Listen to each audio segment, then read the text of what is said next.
Ako apro abatu ye biom. Yede wase e wa adom ani hira da wonam Kristo so ede mayen. Obata pan pa boy yimre nyina ne se. Nyembo na fa yesinto. Ene yemra yo nyina e cheyen. Se na be ya e betumi afata awonim. You anadwubo so wasam abemu amayen. Wabara mo wama ho kwan amayen no adofo mo ehia. Yebedwe ndwen wonsam ho. Eyi na yetu akuma ene adwen na ahya wonsa anadwubo yi mu. Ejepa be seseri na ema wonsam ebe ye nchen. Ejepa me yentie ayetiefo anada ye hu de biara da. No me yentie gu akuma pamu. Na yentu hu anamon nsa na ese. Na ewie no anese woto nsa frɛ na. Yesu yenya akontapa bi ebu atrewo. Sara so yede okesema bo sisha wonsa. Ba fa ni pedo nyina esi wonchen. Na fa wonsam kuto edua ne mu. Na nke wie no enunyam aye wodia. Fa yen fi ase na fa yen wie ni asomdwe mu. Yede hu ndase aye ni kabia ama ho. Yede wasese da wutie yen e we anye kopa Yesu Kristo di munti. Amen. Amen. You are here for say di ka kire mo no. Edmonton Church of Christ. Our London in a day and chire announce and pay bremu. Ene asama eda pono so ene a Christopher yensotie. Osotie. Se kaya be na ochi na bosumi ni no. Yehu mfatu hu bebre. Ewo apam dada mu efa osotie ana okwan ya Onyankopon de ato ho ama adikanfo bi aye osoti ama no eno ne yehu se Abel oba afode ama afode bomu no eso Onyankopon ani ama Onyankopon bu no se otenenefo emususo yehu ne yampa so Noah ono soso no wonam gidie so agi Onyankopon di na oyo osotie aye ohyen alaka ama waji woni ni fiefo anana busuafo enkwa eno eni hu se Onyankopon obu no otini ni eno so ni hu se yena na Abraham won so yo sotie abra Onyankopon kasa kire no se omfiri ni kura na se ni man owo mu enko eye oman foforo so na ho ena obehira no obra na onim baby awokompo no oyo sotie ekore sanse mi nyina no hwemu a abakwasem bia a wode aba apamfofore mu so amia hu se osotie owe ene de sum sa Nyankopon kure yara ne ni susu aso nyina ne se kire yen se ewo se yehu se sa nkrofo ya anase dikanfo ya oye osotie mo Nyankopon yi omo ye nipa te se yara enu ne emu se sa no ma nyina ye no ebo akrisofo nyina ho ban ma kristofo ahu se ye Nyankopon no efitete no odi osotie atu ama adasa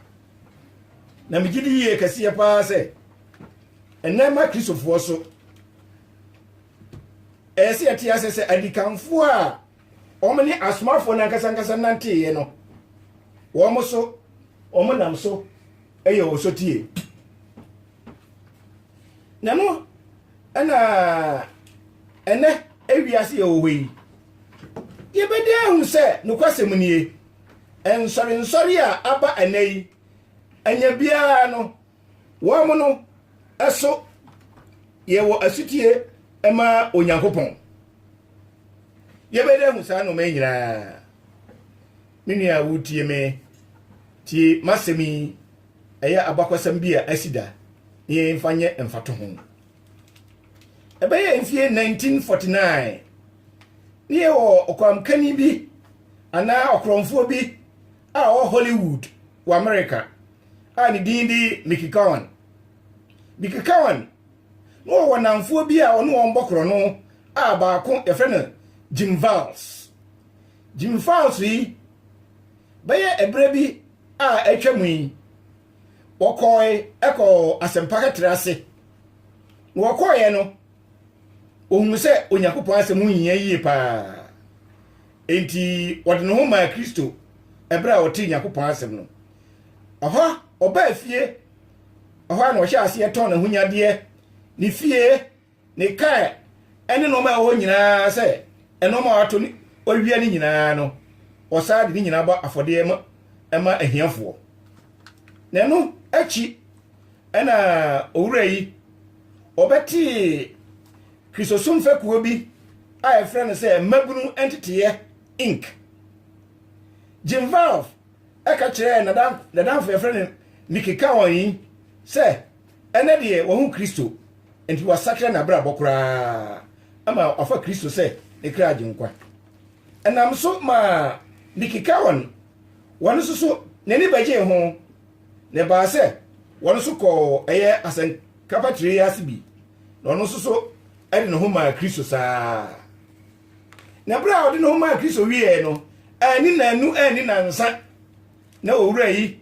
asa ne de kwam kafuei akabom esa abo akrono ahodo nanu ene Jim Vals ene asore mpanimfo eka omikiga ho eko chirechire mu se minia sese kan mu se wodo wa ma Kristo na adenti ena osa akọ wachi okọ wachi ekọ no bomu ni muaya owura ndi ma ni Nikika won eka yi ni wasi hwe ne se wa nka nkire me se e wase mi je madwuma me kro no ami boi na me pom namfu nyina na be di Kristo achi yese sana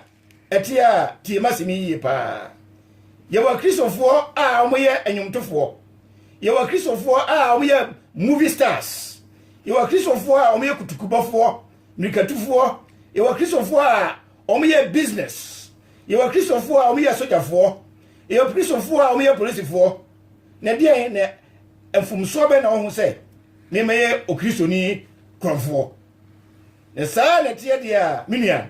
mun twamedin enfiri sa Kristosum no kura minia dofo a wutie me awodi enti a me kasa asibi kirewo sani pa hudo mi ani Nikika eni Jim Vals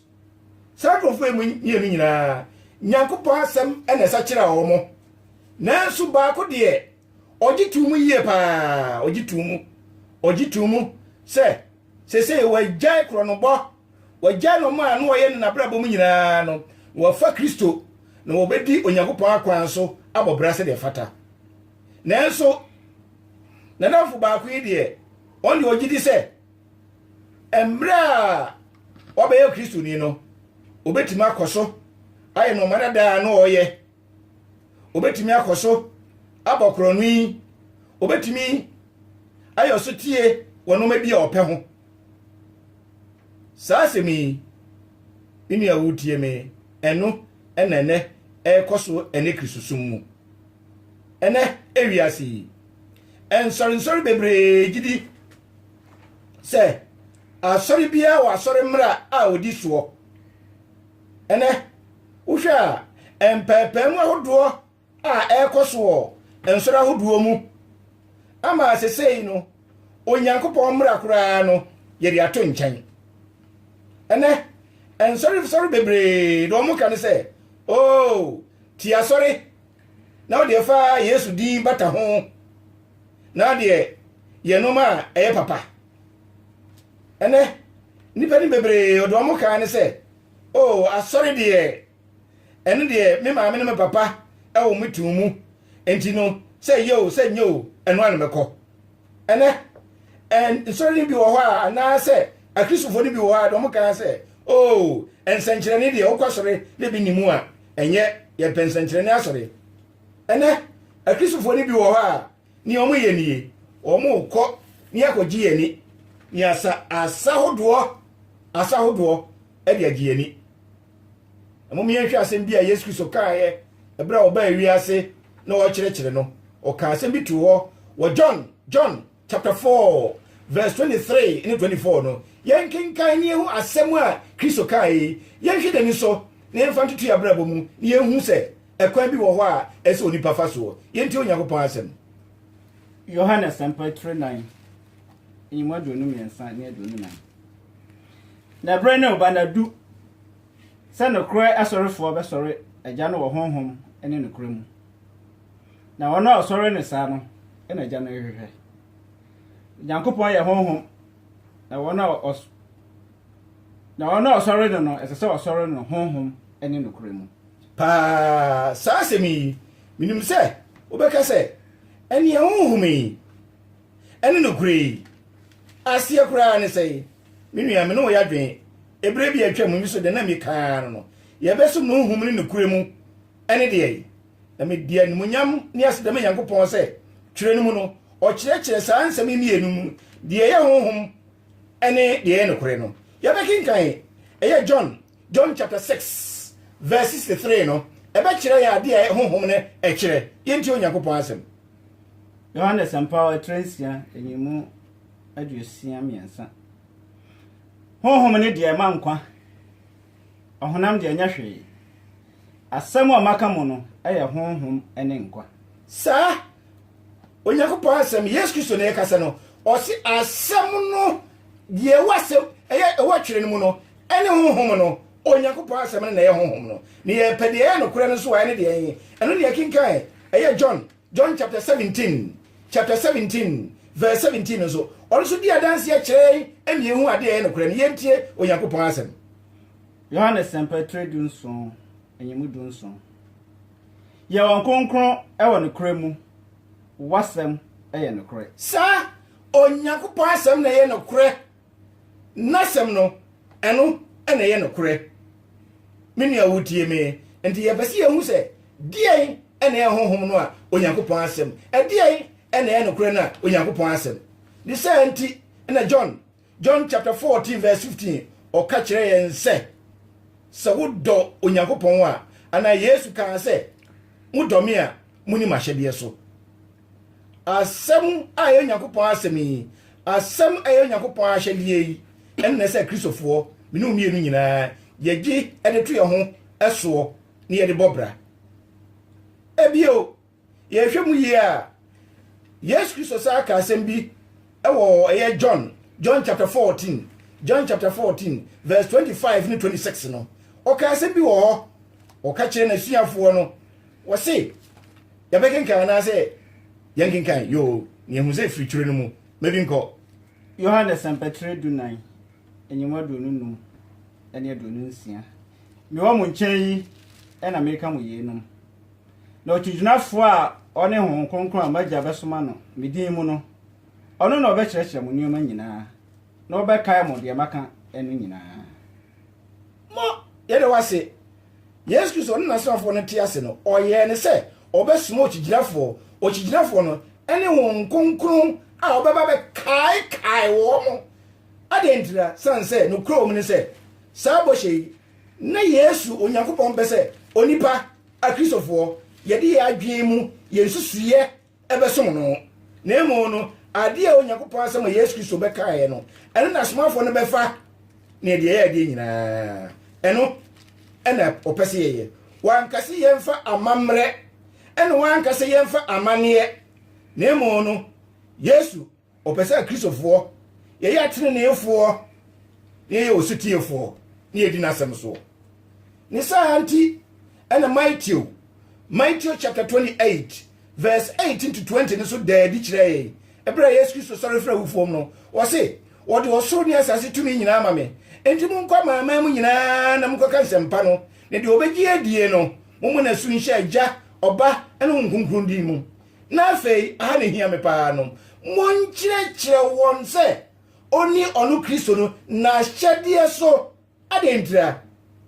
saa sɛ bi yasɛm a yɛsi hu sɛ Onyankopɔn asɛm ɛyɛ nie ɛsɛ okristo ni ɛwɔ sɛ asɔre biara no ɛde yɛ ntoma ɛne kɛtɛ ɛne aduane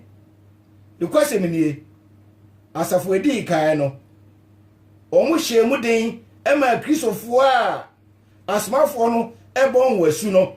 twerɛni di adanse wɔ Acts chapter 2 verse 41 and 42 no wɔse ɛbrɛ a wɔka nsɛmpa wɔ Pentecost da no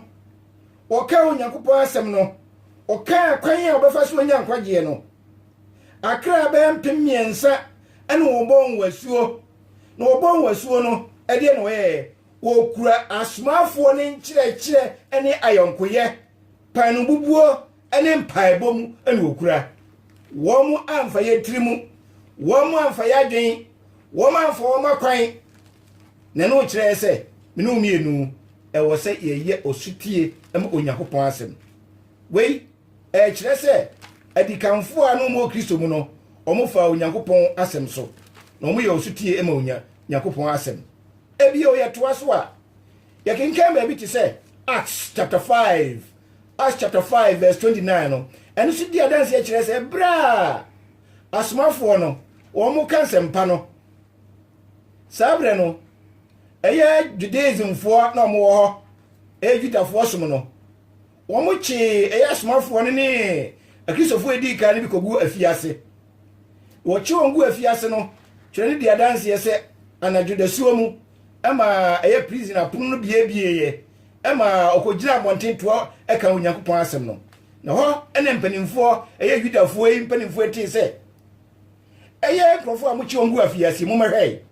omugira bonten ebo Onyankopon din eka Onyankopon sempa ampa omkohwe no efiase pono no ya tuntum ni nyina mu credo de dano enti omo me yesa akofa sa Peter ene sa asomafo yi ebai na omo baaye no kwadu omo ba omo se yanka nkyere mo se mamu enka Onyankopon asem yi bio ne moya Peter ka kire oni osi so esi ebetie onipa na si etie Onyankopon mini a wutie me we nyina kire se asomafo no adikanfo asore edi kan no wo me ehu se Onyankopon asem ene yesi eka Onyankopon ene yesi etie no we eye enkurahye ema kristofo a sabre no otiase ebeto enem no mienu we maye nso we hye yeden we me osutie ema Onyankopon asem sasemi maya kwankire se akristofo ewo se yefo Onyankopon asem ni ediso we ena ekire se ba me ya asomafo na asomafo so ye kokasem a ye nka obi asem na mo ye hini Kristo ye Nyankopon ena ye se ye kanasem eni kwa se ye fa ye ankase ye nsusuye de kwasi broni ka se opinion debi ewo se Kristo asem ena kristofo ye fa na kristofo ye bi se ya ho se enti ampa se enei ye ka Onyankopon asem ye di Onyankopon asem so ana mumien ka nokre si e pesi ehu sa asem yi a yenhwe empaibo bi a Kristo boye ni ehu se eye nokre si esi edi so eye nokre se e wose e fa brabo bi tu ye ho so ye be kin John chapter 17 verse 20 and 21 no yenti Onyankopon asem Yohana sempa tredun so enyima dunu ene dunu ba ko no na nya yenum enkuto nti na mesre na wona won asem so beje adi no enso enti se won nyina nya ba ko se de wo agya o mi mu na me nso mi wo mu no se won so enya ba ko e wo ye mu na wiase enye eni se ona wo so ma me mo ele wasipa sampa ebo a Yesu Kristo bo we o kire se enema kristofo ye nyina ye ba ko asomafo no mum ye nka nakure asomafo yi ye kinkan twere yi a yetimu se omu nyina na omu esom ba ko mu asomafo ni nyina ye osotie ebra woti asafo no Pentecost da no kire no e kire se empepe mu ama omu na sembise o ho ne se minia tieniye pa ene ensori a ekosi nyina no ampa se ye ka sem ba ko ye nyina ye ba ko unim pa meso metiase ye pa se enti se enne akrisofo nsori ekosi nyina no enye ba ko da biara da empapa mu enkwa na ekoso obi adwene nko ene uhwemu a kwami asuo wona sori akwasi amankwa wona sori ene ensori bi kura de kojo maninya o ya sori ensori bi ekura de abna kwabna asori ebi kura de cheche kule asori ebi di Kofi Salanga asɔre ebi kura se na nso ɔbɛ asɔre ebi kura da na one corner wei empapa wen nyina no enye fapim a efro Nyankopɔn saa ntikyemu nyina no efro Nyankopɔn saa matemu nyina no eya soɔden a yɛmfa nti Onyankopɔn asɛm enye trene Onyankopɔn anim na wei eme ye nya ye nkwagye eno na 1 John chapter 4 verse 1 no oso oni adofo munhwe yie pa na honhom bɔne adifo atrofo bebre ebe wiase ene kwasem niye saa adifo atrofo yi no wo mo mfa Onyankopɔn asɛm anya dwuma eno ena Matthew chapter 7 verse 15 and 17 to 17 so ka ya bekin ka oni ahwe ni yie pa Yes Kristo ni oka bia no o kire na kire kwan se ye beti ase na ba de hu ni susu aso a ya da ya ho aba ne nkyɛn kinka Matthew chapter 7 verse 15 to 17 no ye nti Onyankopɔn asɛm Matthew asempa etre enson yimu dunum ekosi dunson mohwɛ mo hu yie atrodifo ho na ona nwanten enwuma mu ba mo nkyɛn na wo mu de oyɛ mpataku adifudi pɛfo wona ba ɛna mo de behu wɔn otete bobe ɛwɔ nkasɛɛ so ana sɛ otete broadma ɛwɔ hwɛmo so saara na duapa ebia so abapa na duabɔne nso aso ababɔne duapa entimi nso ababɔne na duabɔne nso entimi nso abapa dua biara nso abapa no otwa na odigu gyamu nti wɔn aba ɛna odi behu yedo wase samfoni ene Yesu atwa akyerɛ ya me yehu sɛ adifo atrofo yi no ekwan ya befa so behu no nyinaa ne sɛ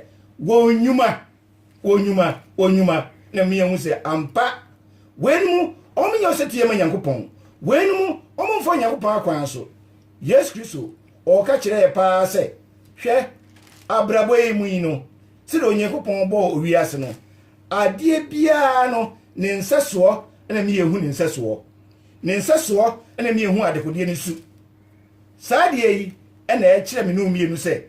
e wo se yehu sɛ ewiase ye wo yi ne kwasem nie si yekodua eye bayira yenkotwa bɔde da mini awutie me hwene yie pa Yesu Kristo wa kyerɛ sɛ huhumu eye asafo yi mu Onyankopɔn akwan so no se ba se yekodua Onyankopɔn asɛm a ebe fifi se Onyankopɔn asɛm pepepepe asmafo edi kai ka Onyankopɔn asɛm a ho tie no pepepepepe asɛm no omo kan no ewu akristofo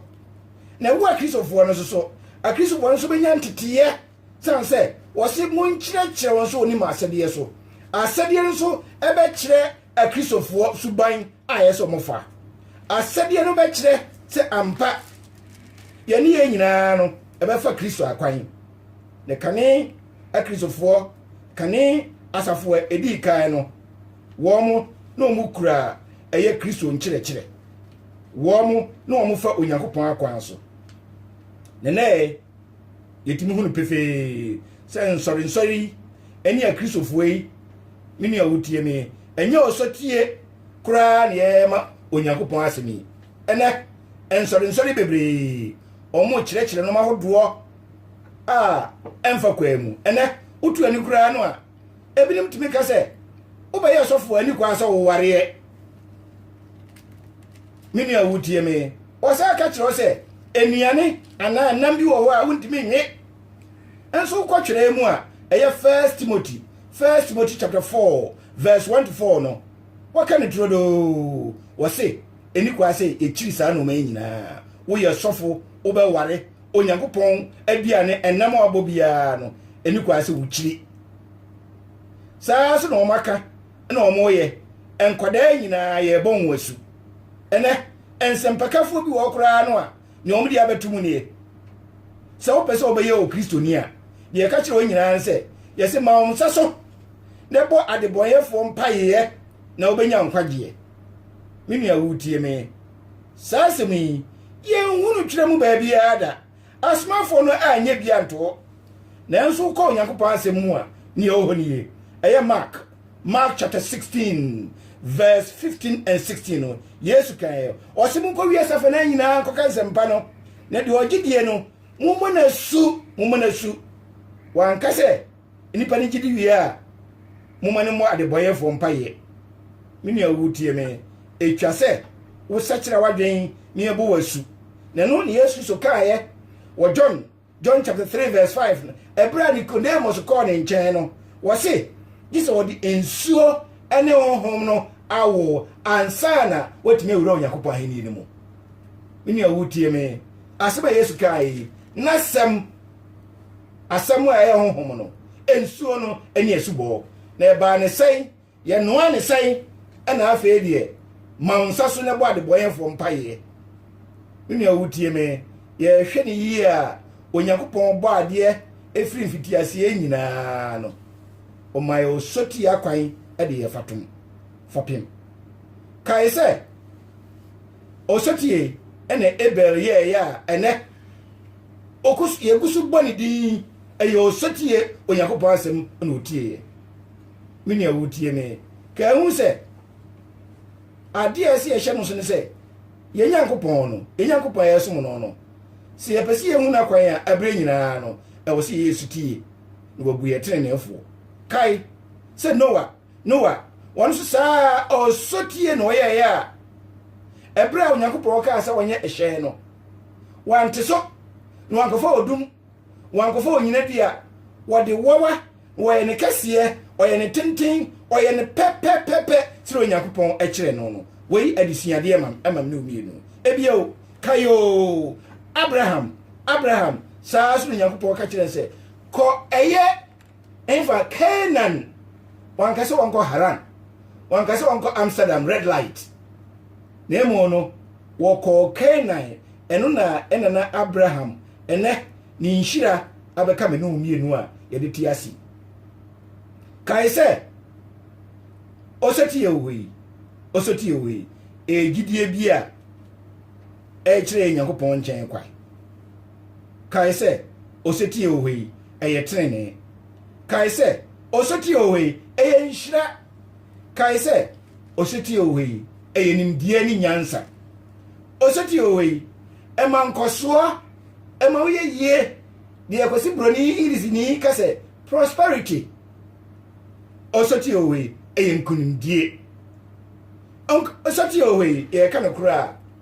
ɛyɛ nkwagye ɛma Kristofo mini adofo bia na me tie mu ka nyinaa no sɛ osoti ohwe Nyankopɔn akwan osoti ohwe Nyankopɔn fapem na Kristofo edi ka no ɛfa Onyankopɔn asɛm so no bia na wuju wakoma machinye me de masɛm ba wie ina ma me mfa sa amfato hu ma ebre bi akokora bi onya mfie be abiotwe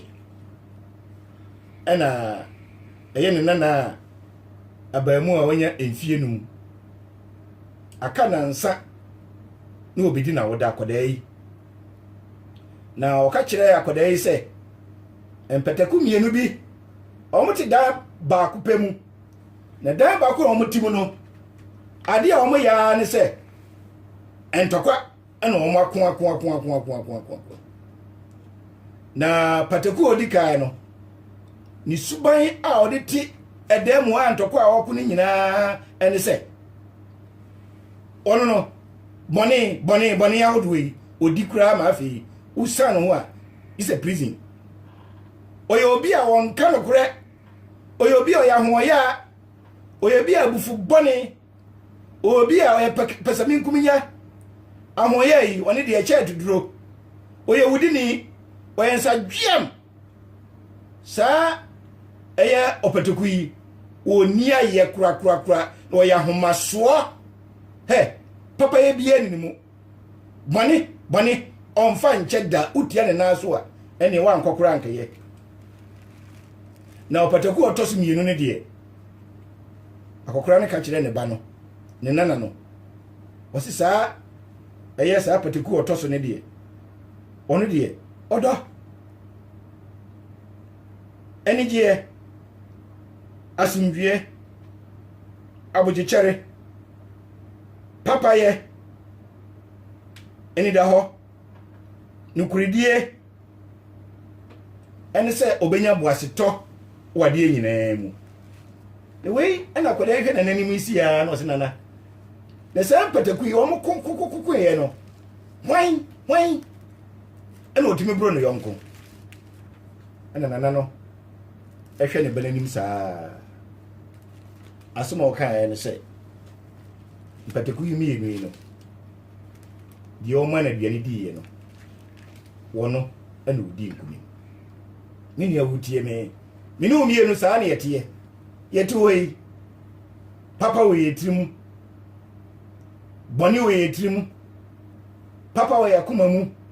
boni we yakuma mu na de wo do ho akwa abema no ono ena bre nyina no obeye ositie amanyankopon medamase Edmonton Church of Christ El London ena de ensempe bre mu yi ebia no mo hwehwe akira kwan a your telephone number mo benya yen 07956 96 0070 and 07869 407015 07869 407015 mo Ghana no so betimi afre 0248 636702 mo Ghana no mo pese mo hu asafo ya kira kwan ma nyina Ghana ba bia 0248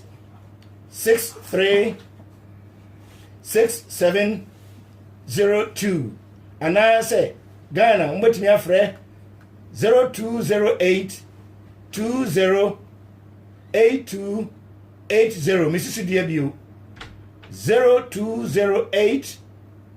208280 mo frɛ e be kyerɛ masafo yi be bi wo bia betumi ne ya ba ya osom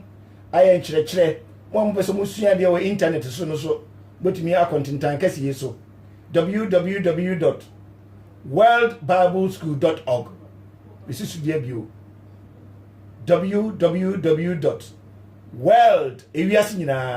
worldbibleschool.org ukwa obesua twakunkun ya untua sika bia